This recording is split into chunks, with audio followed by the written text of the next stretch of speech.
Bonjour tout le monde, c'est parti pour une autre vidéo!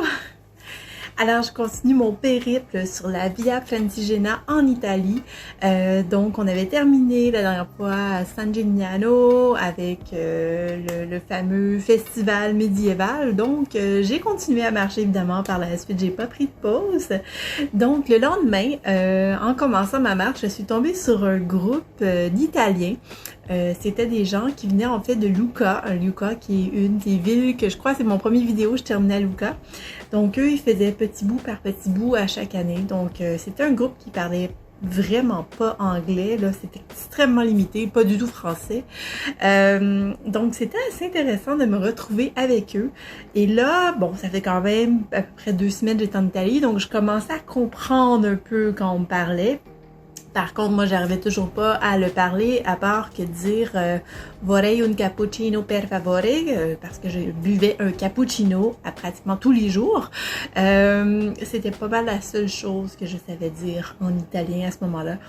Mais par contre, j'ai réussi à comprendre beaucoup de choses quand ils parlaient. Puis ça, c'est un trait de caractéristique très fort chez les Italiens parce que j'ai remarqué ça à plusieurs reprises. Donc, les Italiens vont parler en bien de beaucoup de villes dans leur pays finalement. Donc, souvent dans des endroits que je suis allée, que je suis visitée par le passé, les gens ils vont vanter les mérites de leur endroit d'où ils viennent, mais ils vont pas nécessairement aller s'attarder aux autres endroits. Si je compare avec le Québec, par exemple, les gens aiment Montréal, aiment Québec, mais c'est rare que les gens vont vanter les deux villes en même temps. Il y a toujours un parti pris pour une ou l'autre. Mais en Italie, de ce que j'ai remarqué en général, c'était pas du tout le cas. Les Italiens, ils essaient presque de t'amener, visiter tout le pays au complet. Ils te parlent en bien de tous les endroits. Donc ça, c'est quelque chose que j'ai vraiment apprécié.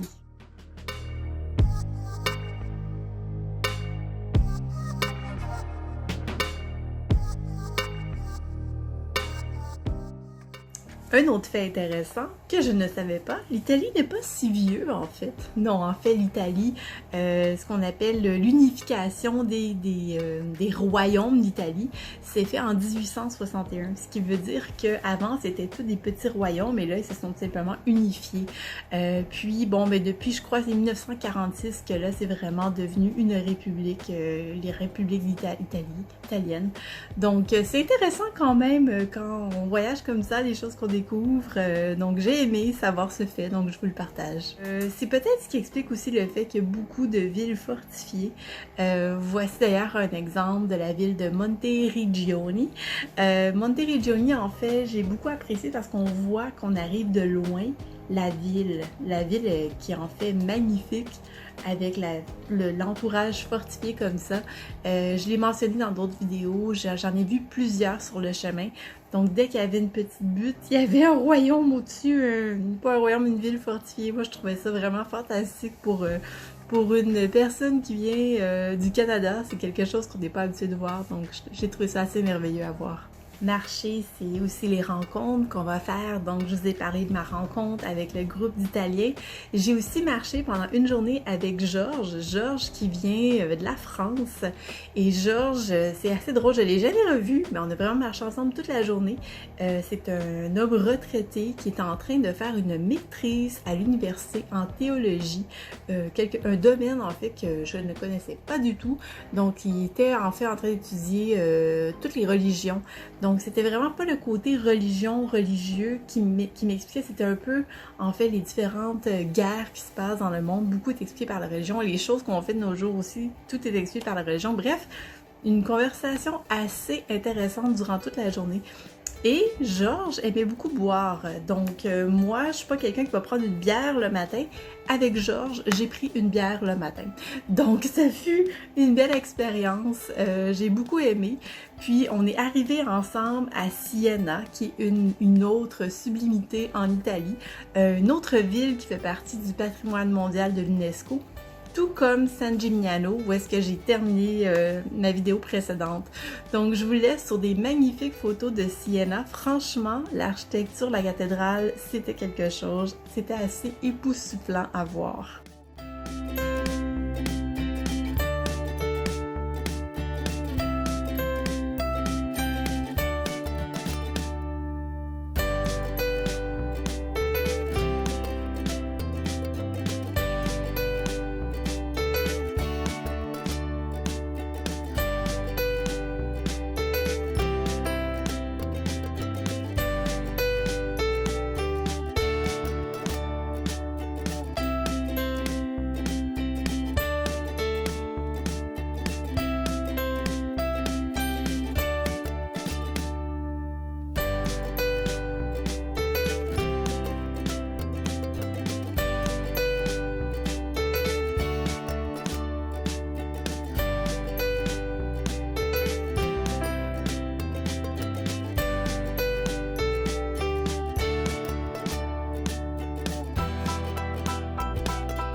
Donc, chaque région en Italie a sa spécialité, sa pâte spéciale que l'on doit absolument goûter.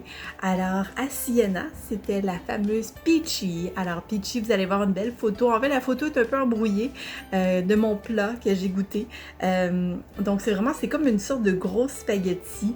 C'était vraiment très, très bon. Ça faisait changement des autres pâtes que j'avais essayées. Donc, je tenais à vous le partager.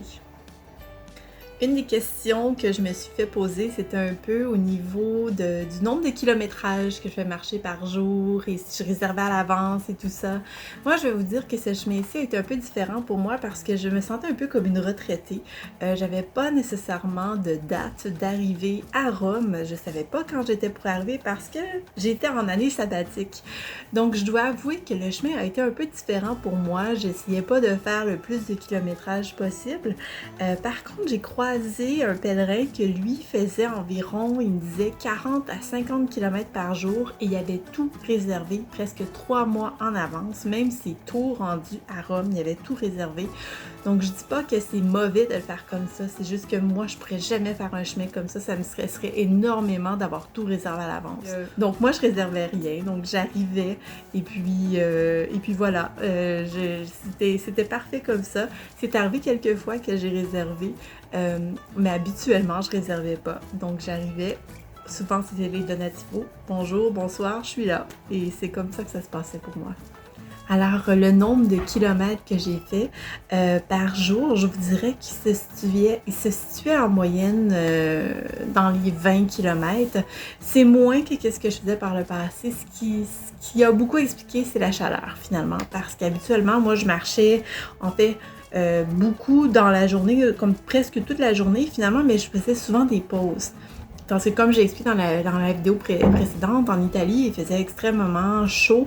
Donc, quand j'arrivais vers midi, 1h, je marchais plus après. Donc, c'est sûr que ça l'expliquait le fait que j'ai fait beaucoup moins de kilométrage par jour que les autres périples que j'ai fait par le passé. Mais encore là, ça dépend des gens. Chaque personne fait son chemin comme ils en ont envie.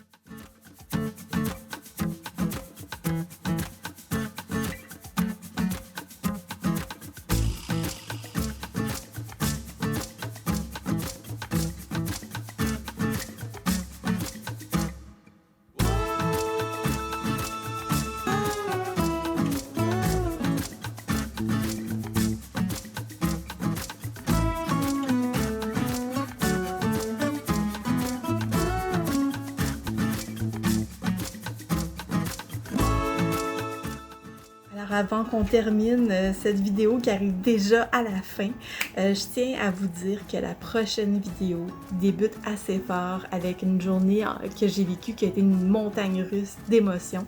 Ça a été la journée que j'ai le plus remarqué ma force intérieure, autant de toutes les marches que j'ai fait avant cette journée que ceux que j'ai fait après. Donc, je vous laisse avec les dernières images de la vidéo d'aujourd'hui, où est-ce que ma marche est terminée en fait à San Chirico. J'espère que vous allez apprécier.